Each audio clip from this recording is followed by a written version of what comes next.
అందరికీ నమస్కారం. నా పేరు షేక్ మొహమ్మద్ ఫయాజ్.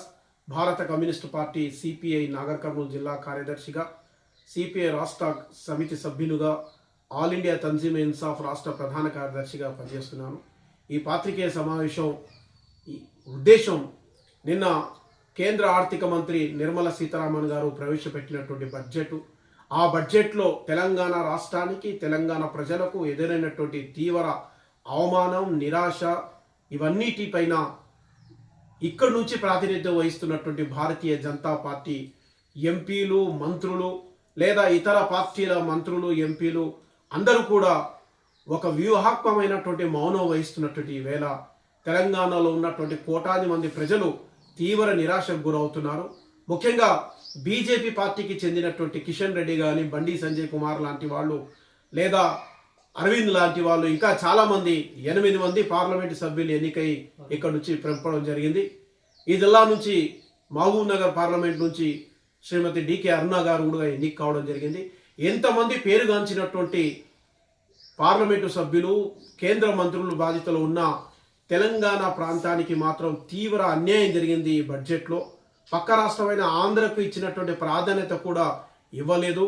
ముఖ్యంగా ఈ రాష్ట్రం నుంచి ఏ నిధులు, ఏ విషయాలైతే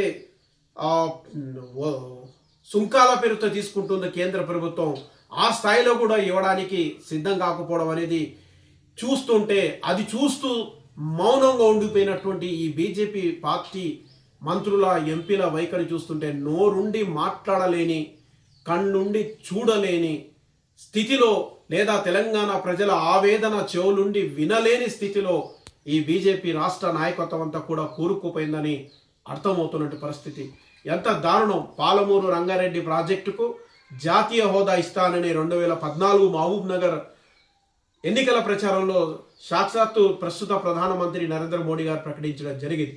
ఇప్పటికీ 12 సంవత్సరాలు పూర్తి అయింది.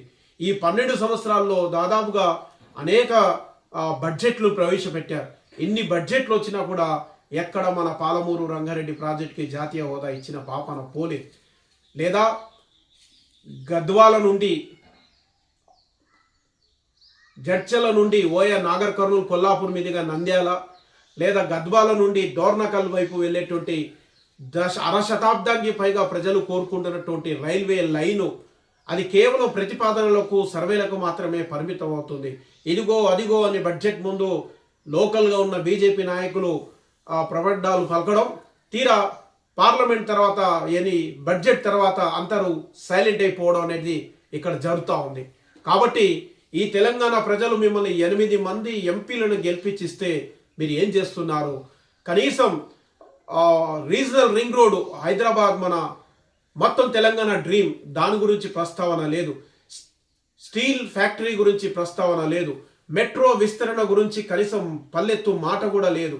ప్రపంచ నగరాల్లో, ప్రపంచంలోనే అతిపెద్ద నగరాలుగా ప్రపంచ స్థాయి కంపెనీలను ఆకర్షిస్తున్నటువంటి హైదరాబాద్ లాంటి వరల్డ్ సిటీని కూడా ఇగ్నోర్ చేశారు, పట్టించుకోలేదు ఈ బడ్జెట్లో. అయినా సరే ఎవరు మాట్లాడడం లేదు. ఇక్కడ బీజేపీ వాళ్ళే కాదు, కాంగ్రెస్ ఎంపీలు కూడా కనీసం పల్లెత్తి మాట కూడా మాట్లాడే స్థితిలో వాళ్ళు ఎక్కడ కనపడడం లేదు. ఇద్దరు కూడా, వీళ్ళు 8 వాళ్ళు 8, 8 16 కలిసి ఒక్కరు మాట కూడా మాట్లాడకపోవడం చాలా ఆశ్చర్యంగా ఉంది. అసదుద్దీన్ ఓవైసీ లాంటి వాడు నేను దేశానికే నేను చాలా ఫేమస్ ఎంపీని అని కబుర్లు చెప్తా ఉంటాడు, కానీ హైదరాబాద్ నగరం విషయంలో, మెట్రో పనుల విస్తరణ విషయంలో ఆయన కూడా ఎలా స్పందించకపోవడం చాలా దారుణం. కాబట్టి ఇప్పటికైనా మించిపోలేదు. ఈ రాష్ట్రంలో ఉన్నటువంటి ఇరు పార్టీల పార్లమెంటు సభ్యులు రాజకీయాలకు అతీతంగా ఖచ్చితంగా స్పందించి తెలంగాణకు రావాల్సిన వాటా, నిధులు, ఇతర ప్రాజెక్టులపైన దృష్టి కేంద్రీకరించి ఈ బడ్జెట్ సమావేశంలో జరిగే చర్చలో పార్లమెంట్లో ఖచ్చితంగా మీ వాణిని వినిపించాలని సిపిఐగా ఈ రాష్ట్రానికి చెందిన బీజేపీ, కాంగ్రెస్, ఇతర పార్టీల ఎంపీలను మేము డిమాండ్ చేస్తున్నాం. సిపిఐగా ఖచ్చితంగా కేంద్ర ప్రభుత్వం, నరేంద్ర మోడీ, అమిత్ షా లేదా నిర్మలా సీతారామన్ తెలంగాణ ప్రజల పట్ల చూపిన నేరపూరిత నిర్లక్ష్య వైఖరికి వ్యతిరేకంగా సిపిఐ గతంలో లాగే ఖచ్చితంగా పోరాటాలు కూడా చేస్తుందని తెలియజేస్తూ, ఇప్పటికైనా ఈ ప్రభుత్వం స్పందించి ఈ జిల్లాలో ఉన్న పెండింగ్ ప్రాజెక్టులన్నీ కూడా పూర్తి చేయడానికి నిధులు కేటాయించాలని, తక్షణమే ఈ జిల్లాలో ఉన్నటువంటి పెండింగ్ రైల్వే కానీ, లేదా ఇక్కడ లభించే ముడి సరుకుల ద్వారా పరిశ్రమలకు కానీ కేంద్ర ప్రభుత్వం తెలంగాణ ప్రభుత్వాన్ని కొలాబరేట్ చేసుకొని నిధులు కేటాయించి చకచక పనులు ప్రారంభించాలని సిపిఐగా డిమాండ్ చేస్తున్నాం.